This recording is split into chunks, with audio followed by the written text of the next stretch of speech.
আরে ইঁদুর সব দৌড়াদৌড়ি করছে, ইঁদুর কি মরেনি? বিষ দিলাম যে ইঁদুরকে।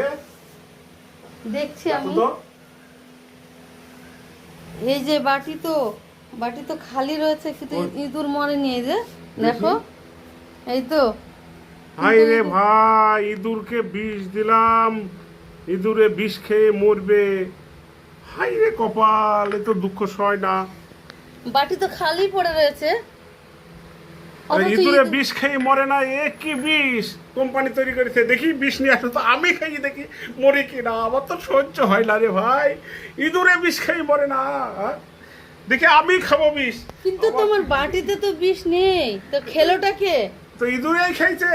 অথচ মরছে না। না, দেখি আমি খাবো বিষ, নিয়ে আসো তো। না না, অন্য কোম্পানির দেখতে হবে, অন্য কোম্পানি আনবে বিষ। তো ইঁদুরের জ্বালায় তাই বলে তুমি মরবে? হায় রে হায়, এ তো সহ্য হয় না।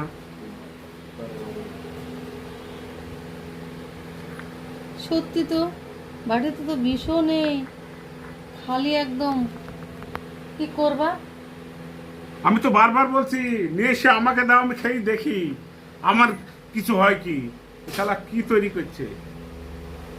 না না, তোমাকে আর মরতে হবে না, তুমি আবার ভালো বিষ নিয়ে আসবে, তাহলে হবে।